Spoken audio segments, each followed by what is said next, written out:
Hello everyone, and I am Dr. Aditya Sharma, and I have secured All India rank 70 in UPSC CAC 2022, and this was my first attempt.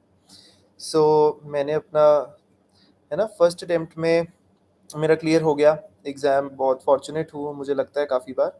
तो कुछ कुछ चीज़ें जो मैंने की थी वो मैं आपको बता देता हूँ। पहले थोड़ा सा मैं अपनी जर्नी को बताता हूँ। उससे पहले मैं बता दूँ कि I will keep this session bilingual. है ना, कुछ लोग हैं जो इंग्लिश में ज़्यादा पसंद करते हैं, कुछ है जो हिंदी में समझ आ जाता है। So we'll try to keep it a mix of both. है ना, so let's start the session. So when I was तो मैंने एमबीबीएस किया है from government medical college and hospital Chandigarh. And in my third year I decided that I should try out for the civil services. हुआ ऐसा कि मेरे Elder sister doctor हैं, मुझे वो पीजीआई चंडीगढ़ में हैं, मुझे उनका सर्विस प्रोफेशन देख के बहुत अच्छा लगा। बहुत नोबल प्रोफेशन है, लोगों को सर्विस करने की बहुत अपॉर्चुनिटी है। सो मैंने तभी तब साथ में मैंने स्टार्ट किया और मैंने एमबीबीएस में एडमिशन लिया। फिर उसके बाद अपने सेकेंड ईयर में ऑब्जर्व करते करते थर्ड ईयर तक मैंने देखा कि एक ऐस कुछ मुझे चीज़ें लगी कि डॉक्टर्स जो हैं वो वैक्सीन दे सकते हैं, बट पता नहीं कि वैक्सीन जो है वो मतलब प्रॉपर है कि नहीं है। हम मेडिसिन पेशेंट को बता सकते हैं, हमें पता नहीं कि मेडिसिन पेशेंट तक पहुंच रही है कि नहीं पहुंच रही हैं। आधे पेशेंट्स जो हैं ऑलमोस्ट 50% वो इस वजह से आ रहे हैं क्योंकि उनके एरिया में सैनिटेशन अच्छा नहीं है ना, हेल्थ फैसिलिटीज़ अच्छी नहीं है, जो उनको टर्शरी हॉस्पिटल तक आना पड़ रहा है ना, उनको थोड़ा अवेयरनेस का इशू है कुछ बेसिक चीज़ों को रिलेटेड। कोविड में जब आया तो मैंने और ज़्यादा नोटिस किया कि डॉक्टर्स और एडमिनिस्ट्रेटर्स के बीच में बहुत लिंक था, कि कई एडमिनिस्ट्रेशन में मेडिकल का बहुत ज़्यादा यूज़ आ रहा था। तब मैंने सोचा कि अगर एक एडमिनिस्ट्रेटर जिसका हल्का सा मेडिसिन वाला बेंट ऑफ माइंड हो, वो अगर आ जाए तो कितना बेटर रहेगा। सो ये सब देख के मैंने अपनी तैयारी स्टार्ट की थर्ड ईयर में। सो मेरा फर्स्ट अटेम्प्ट है। इसका ये मतलब नहीं है कि मैंने अपना एक ही साल तैयारी किया है। मैंने अपना थर्ड ईयर, अपना फाइनल ईयर और अपने इंटर्नशिप के बीच में मैंने पेपर दे दिया था। सो 2.5 ईयर्स की मेरी तैयारी रही है। बट अगेन ये 2.5 ईयर्स की तैयारी भी सिर्फ इतना नहीं है कि मैंने सिर्फ है ना सिर्फ यूपीएससी ही पढ़ रहा था। अपना कॉलेज की भी पढ़ाई कर रहा था, कॉलेज में कोई फेस्ट आ रहा है वो भी लगा रहा था। है ना, तो मैंने मतलब पूरा कॉलेज लाइफ को भी इंजॉय किया साथ साथ, और यूपीएससी की तैयारी को भी किया। थोड़ा सा टाइम से स्टार्ट कर दिया तो मुझे लगता है उसका बेनिफिट हुआ कि अपने इंटर्नशिप के बीच में मैंने प्री लिख दिया था। फिर उसके बाद मेंस दिया, फिर इंटरव्यू दिया और फर्स्ट अटेम्प्ट में ही क्लियर हो गया। सो ये मेरी जर्नी रही है ब्रीफ सी। तो मैं आपको बताता हूँ। सो थोड़े थोड़े जैसे कुछ और मेजर डाउट्स भी होते हैं। पहले चलो मैं आप लोगों के कुछ कुछ डाउट्स हैं तो वो थोड़े थोड़े क्लियर कर देता हूँ, उसके बाद फिर मैं है ना जो मुझे लगता है ज़रूरी वो मैं आपको बताता हूँ। सो प्री रिलेटेड डर लग रहा है यार। देखो प्री ना, सब मैं आपको बताता हूँ पूरे प्रोसेस का, चाहे यूपीएससी का प्री मेंस इंटरव्यू है, सबसे डरावना और सबसे मुश्किल फेज है प्रीलिम्स। क्योंकि प्रीलिम्स में इतनी ज़्यादा अनप्रडिक्टेबिलिटी है, कुछ नहीं समझ आता है क्वेश्चंस में, कई बार रैंडम क्वेश्चंस आते हैं, है ना, बाहर बाहर से क्वेश्चंस आते हैं। तो वो बहुत ज़्यादा मुश्किल है प्री रिलेटेड, और उसमें डर लगता है बिल्कुल यार। मुझे खुद बहुत डर लग रहा था एक दिन पहले। बट इसका ये मतलब नहीं है कि हम डर जाएंगे। पेपर वाले दिन नहीं हमने बस डरना है, उससे पहले एक मिनिमम अमाउंट ऑफ स्ट्रेस, एक मिनिमम अमाउंट ऑफ फियर वो होना ज़रूरी भी है। तभी हम लोग अपने आप को पुश करेंगे पढ़ाई करने के लिए। बट पेपर वाले दिन आपको याद रखना है कि अगर मुश्किल क्वेश्चन आएगा तो सबके लिए ही उतना मुश्किल आएगा, है ना, और उसमें कोई डरने की बात नहीं है। जैसे मैंने अपने प्रीलिम्स में पूरे 100 के 100 क्वेश्चन अटेम्प्ट करे थे। मुझे पता है कि उसमें काफ़ी क्वेश्चंस गलत भी हो गए होंगे, नेगेटिव भी हुए हैं, बट एटलीस्ट मैं अपने आप को चांस देता था कि अगर क्वेश्चन मुश्किल भी है तो भी कोई बात नहीं, मैंने इतना बेसलाइन पढ़ा हुआ है, थोड़ी सी मेहनत करूँगा तो वो क्वेश्चन सही हो सकता है। तो इसलिए मुझे लगता है मेरे को इतना ज़्यादा डर नहीं लगा था कि कोई बात नहीं, मैंने कहा देख लूँगा कैसे है।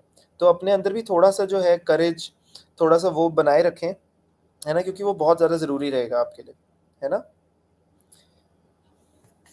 फिर अगला है हाउ टू प्रिपेयर फॉर 2026।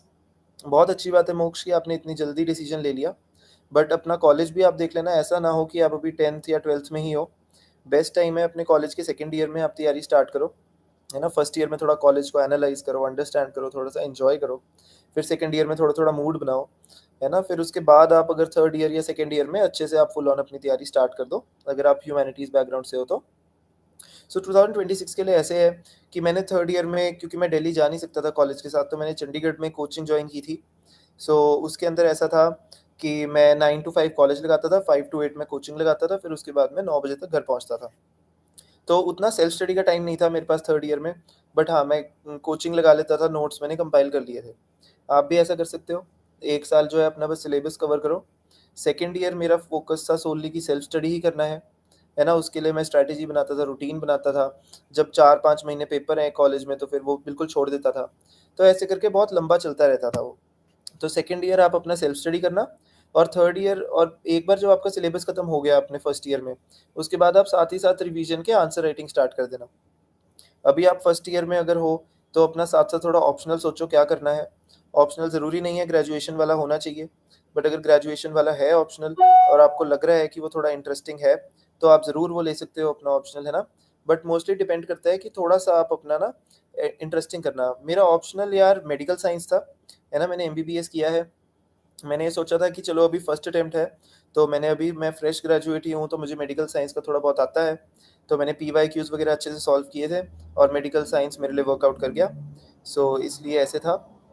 और तो इसलिए है ना, ऐसे अपना ऑप्शन डिसाइड करना सेकेंड ईयर में, साथ साथ रिवीजन और आंसर राइटिंग करना। और अपने थर्ड ईयर में आप अच्छे से आपने कर लिया है, लास्ट के आप 4-5 महीने फुल्ली प्री के फोकस करना, और उसके बाद अपना प्रीलिम दे देना। तो आपके पास बहुत टाइम है, लगे रहो, है ना, अच्छे से करते रहना। Sir is 11th month enough to get single digit rank if I start from scratch from July? तो देखो यार, इस बात की गारंटी नहीं है। वो हर एक का वेरी करता है कि है ना कितना टाइम आपको लगेगा तैयारी करते हुए। 11 मंथ्स का ऐसे है कि हाँ, फिर आपको अपना सिलेबस 6 महीने के अंदर कवर करना पड़ेगा। चाहे दिन में दो दो क्लासेस लगाओ सिलेबस की, और 6 महीने में कवर करो। फिर उसके बाद लास्ट के जो आपके 5 महीने हैं, उसमें आप थोड़ी थोड़ी आंसर राइटिंग स्टार्ट करो और रिवीजन करो। तो पर आपको बहुत ज़्यादा मेहनत करनी पड़ेगी 11 महीने में करने के लिए, बट पॉसिबल है, लोगों ने किया है। पर आपको जोर बहुत लगाना पड़ेगा, है ना। निशिका 2025 के लिए भी बिल्कुल सिमिलर प्रोसेस है। अपना एक साल का कोचिंग करो, जो ये वाला साल है आपका। अगर आपने ऑलरेडी थोड़ा बहुत कर लिया है, बहुत अच्छा। या आप अपने हिसाब से सेल्फ स्टडी करो बुक से, है ना। फिर सेकेंड ईयर में आप उसको रिवाइज करो, अपने नोट्स को सशक्त करो, थोड़ा सा स्ट्रॉन्ग करो। और उसके बाद आप अपना जो आपका पेपर होएगा प्री से पहले 2-3 महीने सोलली फॉर प्री रख लो। अभी से ऑप्शनल थोड़ा थोड़ा फिगर आउट करना। ऑप्शनल का सिलेबस, ऑप्शनल के PYQs, ये दो चीज़ें बहुत ज़रूरी हैं इसके लिए करना। इसी बात पे मैं थोड़ा सा प्री का भी बता देता हूँ कि मेरा कैसा अप्रोच रहता था। प्री के लिए ऐसा था कि मेरा तैयारी का मेन फोकस हमेशा प्रीलिम्स रहा था स्टार्टिंग में। क्योंकि ऐसा होता है ना कई बार कि यार प्री नहीं निकलता है, so there is also some societal pressure कि लोग बोलेंगे यार अभी तक आपका इसका तो प्री भी नहीं निकला। तो थोड़ा सा इशू आ जाता है कई बार, है ना। तो उसको हमने थोड़ा बहुत टैकल करने के लिए मैंने सोचा था कि चलो प्रीलिम्स दे देते हैं। एटलीस्ट प्रीलिम्स निकलेगा तो थोड़ा सा मेंस का भी उसके बाद मैं कर लूँगा। तो मेरा मेन फोकस प्रीलिम्स था। मैंने अपनी सारी कोचिंग के नोट्स जो थे उसमें मैंने स्टैंडर्ड बुक्स, जैसे कि हमारी लक्ष्मीकांत हो गई, मॉडर्न हिस्ट्री की हमारी स्पेक्ट्रम हो गई। चलो बुक लिस्ट भी साथ साथ बता देता हूँ मैं, अगर कोई सुन रहा है ना, तो बाद में आप लोग इसको नोट भी कर लेना, है ना। सो मेरे पास जो मॉडर्न हिस्ट्री के लिए मैं स्पेक्ट्रम पढ़ता था, पॉलिटी के लिए मैं लक्ष्मीकांत पढ़ता था, ज्योग्राफी के लिए मैंने 11th की जो फिजिकल एनसीईआरटी की बुक है, और शायद 11th-12th की इंडियन ज्योग्राफी की बुक है, वो मैंने पढ़ी थी, है ना। और उसके साथ साथ जीसी लियोंग वाला बुक पढ़ी थी मैंने क्लाइमेटोलॉजी वाले पार्ट के लिए। उसके अलावा यूट्यूब पे सुदर्शन गुज्जर सर का फ्री चैनल है, उस पे मैंने इंडिया की मैपिंग वगैरह वाला पार्ट देखा था, ठीक है। सो ये हो गया। उसके बाद हमारा इकोनॉमी है। इकोनॉमी के लिए मैंने एक नितिन सिंघानिया सर की बुक थी, है ना, वो मैंने देखी थी, पर मुझे उतना नहीं पढ़ पाया था मैं उसको, मुझे उतना उसका फॉर्मेट पसंद नहीं आया। तो मैंने क्या करा कि मैंने मृणाल सर के यूट्यूब पे इकोनॉमी के लेक्चर्स देखे, प्लस कोई भी कोचिंग के नोट्स आप ले सकते हो। उन दो क्लासरूम नोट्स से मृणाल सर के मैंने अपने खुद नोट्स बनाए हाथ से, और फिर मैंने वो उसमें मिक्स कर दिए। सो इकोनॉमी के लिए मेरा ये था, है ना। इसके अलावा कौन सा है सब्जेक्ट, है ना। और इसमें फिर आपका एंशियंट मिडीवल हिस्ट्री आ जाता है अलग से। उसके अंदर मैंने किया था कि नितिन सिंघानिया सर की जो बुक है कल्चर की, उनके मेरे पास हैंड रिटन नोट्स थे, मैंने वो पढ़े थे।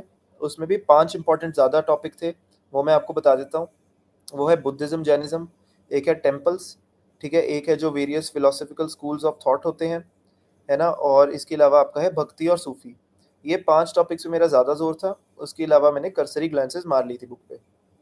और एंशियंट और मिडीवल का मेन सोर्स जो मुझे लगता है सबसे बढ़िया है, वो है ओल्ड एनसीईआरटीज़, जो एनसीईआरटी है सीबीएसई की, है ना, 11th और 12th की, एंशियंट और मिडीवल की। उसके अलावा जो न्यू एनसीईआरटीज़ आजकल थीम्स वाली आई हैं, वो भी ज़रूरी हैं। उसके अंदर कुछ कीवर्ड्स हैं, कुछ न्यू वर्ड्स हैं, है ना, वो आप अपने नोट्स जो आप बनाओगे ओल्ड एनसीईआरटी से उसमें ऐड कर लेना। तो आई थिंक मोटा मोटा ये है। कई लोग एथिक्स का पूछते हैं। एथिक्स का मेरे लिए बहुत ज़्यादा सोर्स इनिशियली नहीं था, मुझे समझ नहीं आ रहा था कहाँ से करना है। मेरा मेजरली तैयारी प्रीलिम्स के बाद हुई थी एथिक्स की। तो उसमें मैंने क्या किया कि एथिक्स के लिए मैंने फ़ोन किया दिल्ली में एक फ़ोटोशॉप वाली दुकान पे कि कौन से सबसे रीसेंट और बढ़िया एथिक्स के नोट्स हैं। मैंने लुकमान के सुने थे। वो कहते बट लुकमान के जो नोट्स हैं वो अभी तक है ना 2020 के बाद अपडेट नहीं हुए उन्होंने कहा। तो उन्होंने कहा कि है ना वो आप वाजीराम की नई बुक आई है आप वो ले लो। तो मैंने वाजीराम के नोट्स ले लिए थे। मेरे पास लेक्सिकॉन थी साथ में, है ना, और लेक्सिकॉन का थोड़ा सा फिर मैंने लेक्सिकॉन और उससे मिक्स करके अपना बना लिया था एंड में। तो ये मेरा एथिक्स का सोर्स था। लोग पूछ रहे हैं एजुकेशनल बैकग्राउंड। यार आई एम अ डॉक्टर, मैंने एमबीबीएस किया है government medical college and hospital Chandigarh से। हेलो मलिका, आई नो आप 2021 बैच के हो, है ना। आप सेकेंड ईयर एमबीबीएस में कर लो स्टार्ट तैयारी, कोई इशू नहीं है ना। अपना कॉलेज बट साथ साथ एंजॉय करना, है ना। सो और क्या है, how many attempts did you take? Aman यार मेरा फर्स्ट अटेम्प्ट ही था ये अभी, है ना। फॉर्चुनेटली फर्स्ट में ही क्लियर हो गया पेपर, है ना। प्रणल पूछ रहा है do you face vocabulary problem while reading newspaper and books? If yes then how you tackle this problem? यार मुझे पर्सनली, मैं झूठ नहीं बोलूँगा, मुझे इतनी दिक्कत नहीं आई वोकैबुलरी की। मेरा हमेशा से हॉबी रीडिंग रहा है। सो मेरे को थोड़ा रीडिंग की आदत थी। But at the same time कई वर्ड्स ना ऐसे होते हैं कि आपको लाइन आप पढ़ते हो ना तभी तब समझ आ जाते हैं। तो उनके लिए ढूंढने की ज़रूरत नहीं पड़ती स्पेशली। आप उस वर्ड को 4 बार पढ़ोगे आपको समझ आ जाएगा। बट कई वर्ड्स हैं जो नहीं समझ आते, कई बार मुझे भी नहीं आते। तो नेट पे सर्च कर लो या डिक्शनरी रख लो। पर थोड़ा टाइम के साथ होएगा वो सब, है ना। निखिल कह रहे please reply. Sir I am from Punjab Amritsar, I have a complaint against Khalsa college, they are not giving final result on time. यार वो तो फिर आप ना एक रिटर्न से अपना लेटर लिखो अच्छे से, और वो अपने डिपार्टमेंट में वहाँ सबमिट करा दो। आई एम प्रिटी श्योर वो कर देंगे, है ना। इसमें कोई इशू नहीं है। कई बार होता है कि टाइम से नहीं मार्कशीट रिलीज आती है, उसमें पूरा रीज़न लिखे ना कि मेरा एग्जाम है, मुझे अप्लाई करना है, प्लीज़ मुझे प्रोवाइड कर दिया जाए। वो नहीं सही तो कुछ प्रोविजनल अप्लाई कर दिया जाए। आई एम श्योर वो एक तुम लेटर अच्छा से लिखोगे ना तो फिर वो मिल जाएगा, है ना। सुहासिनी पूछ रही है how to manage time and what was your daily schedule? So यार सुहासिनी ऐसे था कि टाइम का ना बड़ा फ्लेक्सिबल शेड्यूल था मेरा। कि किसी दिन हो सकता है कि यार कुछ टाइम कॉलेज में बड़ा इशू आ गया है मेजर, जिस वजह से हम लोग नहीं कर पा रहे हैं, है ना। कुछ अच्छा। सो वो कह रहे हैं, है ना, कि टाइम मैनेजमेंट का इशू ऐसे रहता है कई बार कि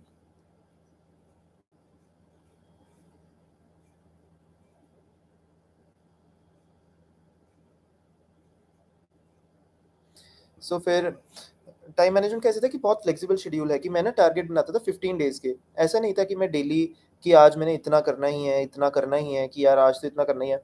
मुझे पता है कई बार हम कॉलेज में होते हैं, है ना, या हम लोग अपना साथ साथ कुछ ग्रेजुएशन में है या कोई जॉब कर रहे हैं, तो टाइम नहीं मिलता डेली बेसिस पे, है ना, कि आज इतना 6 घंटे देने ही देने हैं।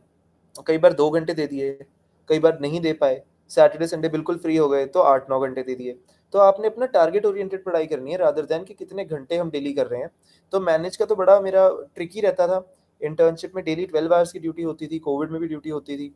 तो उसमें मुझे जैसे इमरजेंसी में पता था कि रात से 2 से 4 का जो टाइम है वो थोड़ा लाइट रहता है। तो उस टाइम पे मैं अपने ड्यूटी रूम में आके 2 घंटे पढ़ लिया करता था। उसके बाद ड्यूटी करी है, सो गए, अगले दिन उठे हैं तो ड्यूटी से पहले का जो टाइम है 3-4 घंटे उसमें पढ़ लिया है। तो ऐसे करके मैं 6 घंटे थोड़े बहुत निकाल लेता होता था, है ना।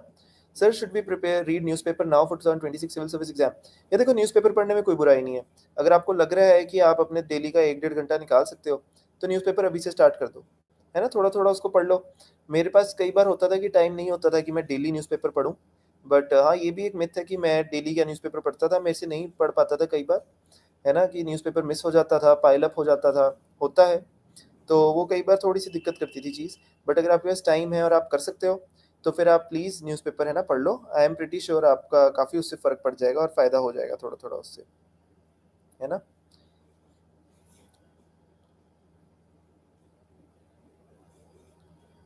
और क्या डाउट्स आ रहे हैं? How did I prepare for CSAT? So CSAT का ऐसे है यार कि सीसैट का यार मैंने पर्सनली बहुत ज़्यादा नहीं किया था। एक्चुअली मैंने प्रीवियस ईयर मॉक पेपर दिए थे यूपीएससी के भी। सो उसमें ऐसा था कि मेरे 120 130 आ रहे थे मार्क्स। तो मुझे था कि यार कोई बात नहीं, शायद हो ही जाएगा। प्लस टाइम की बहुत कमी थी, मैं इंटर्नशिप के साथ साथ पेपर दे रहा था, तो मैं उतना डिवोट नहीं कर पाया था। सो अल्टीमेटली पेपर मुझे थोड़ा सा मुश्किल लगा। मेरे 100 105 नंबर आए हैं सीसैट में, तो फिर भी डिसेंट है ना, इतने ही चाहिए थे। इस साल का पेपर मुझे पता है और भी मुश्किल है। तो आप कुछ ना ऐसा करना कि आप PYQs अपने रखना, उसमें जो क्वेश्चंस रिपीट हो रहे हैं, जैसे बोर्ड चल रही है ना, इस स्पीड से पता है उस टाइप का क्वेश्चन दोबारा आना ही है, तो आप उस हिसाब से कर लेना, है ना, उसको टाइट्रेट, और फिर वो फॉर्मूले लिख के रख लेना, सिंपल इंटरेस्ट, कंपाउंड इंटरेस्ट, ऐसे बेसिक्स। ये हो गया मैथ्स वाला पार्ट। रही बात इंग्लिश की, तो मैं आपको एक टिप दे देता हूँ जो बहुत ज़्यादा इंपॉर्टेंट रहेगा, है ना, अपने जो पैराग्राफ्स वगैरह है उसके लिए, कि जैसे जब भी वो पूछते हैं ना what is the crux of the passage, तो वो वाले क्वेश्चन में हमें बड़ी दिक्कत आती है। अब चार में से हम दो ऑप्शन तो रूल आउट कर देते हैं, है ना, एक ऑप्शन, अब जो दो रह गए हैं उसमें एक ऑप्शन है जो लाइन है वो पैराग्राफ से मिलती जुलती है, और दूसरी है जो मिलती जुलती नहीं है, कि जैसे पूरा पैसेज है हमारा कुछ फूड प्रोसेसिंग के ऊपर लिखा हुआ है और एंड में लिखा हुआ है इंडिया एंड में ग्लोबल पावर बन जाएगा इससे, ऐसे ऐसे करके। तो हम लोग सोचते हैं यार ये ग्लोबल पावर की तो कहीं बात हुई नहीं है, तो ये तो क्रक्स हो नहीं सकता। तो हम कई बार ना उसको छोड़ देते हैं और हम वो कर देते हैं कि हाँ ये तो बात सही थी, पैसेज में लिखा है कि food processing can be done by making, है ना, industry closer to the fields, ऐसे करके। बट वो क्रक्स नहीं है पैसेज का, आपको ये बात समझनी है, जनरली आंसर दूसरे वाला ही निकलेगा हमेशा, क्योंकि हमने पैसेज को देखना है ऊपर से, थोड़ा मैक्रो लेवल से, कि इस पैसेज को लिखने का उसका एम क्या है अल्टीमेट, कि क्या फूड प्रोसेसिंग से होगा क्या, वो क्यों वो लिखना चाहता है। आप ऐसा समझो कि एक बहुत बड़ा शीट है और उसके अंदर से एक पैसेज उठा के दिया हुआ है, अब आप ये सोचो कि उस लंबी सी शीट का हेडिंग क्या होगा। तो ये क्रक्स के लिए आपने करना है, थोड़ा मैक्रो लेवल पे करना है। इस वजह से मेरे सी सैट में जो भी पैसेज के क्वेश्चन थे सारे ठीक थे, और सी सैट में भी मैंने 80 में से 76 क्वेश्चन किए थे, तो वो थोड़ा सा वो था।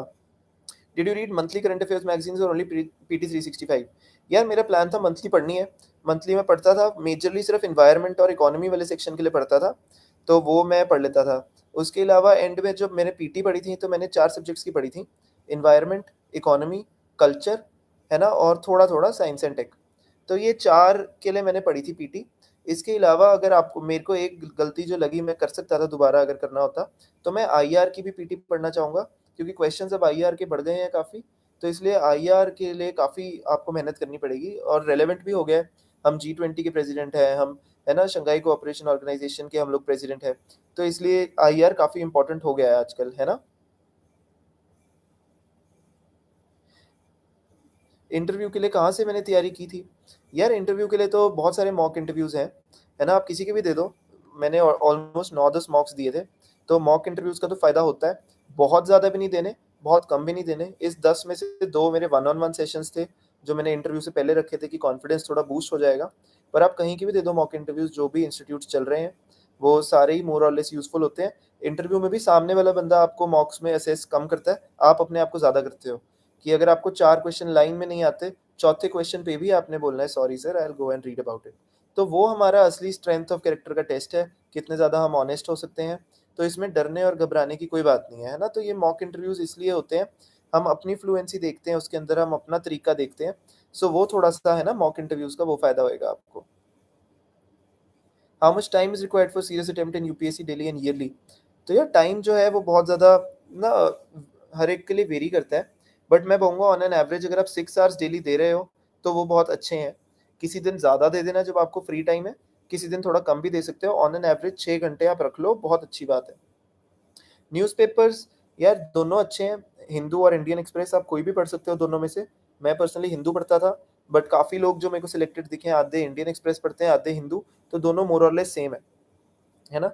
न्यूज़पेपर इज कंपल्सरी और मैगजीन इज इनफ? यार न्यूज़पेपर, ये बात सोचो, न्यूज़पेपर हमने करंट अफेयर्स के लिए इतना ज़्यादा नहीं पढ़ना, जितना हमने जो एडिटोरियल में इंट्रोडक्शन, बॉडी और कंक्लूजन वाले 3 चीज़ें हैं ना, उसके लिए बहुत ज़्यादा ज़रूरी है वो, है ना। वो हमें थोड़ा-सा आइडिया लग जाता है, क्योंकि एग्ज़ामिनर्स भी डेली वही न्यूज़पेपर पढ़ते हैं, और आप भी डेली वही न्यूज़पेपर पढ़ोगे, तो आपका बहुत ज़्यादा है ना फ़ायदा होएगा उसमें। प्लस न्यूज़पेपर से आपको वर्ड्स नए मिलते हैं, वोकैबुलरी मिलती है, एंड में कोई पोएम की 2 लाइनें मिलती हैं, कोई कोट मिलता है, किसी एडिटर ने कुछ बढ़िया बात लिखी है, वो अच्छा लगता है। तो ये सब बातें हमें, और मोटा-मोटा थीम पता चल जाता है कि यार आजकल इंडिया में क्या चल रहा है। तो उसमें भी आपने फ्रंट पेज पढ़ लो, एडिटोरियल पढ़ लो, इकोनॉमी वाला पेज देख लो, और इंटरनेशनल वाला, इतना देख लोगे आप डेली तो बहुत है ना? सो ये है।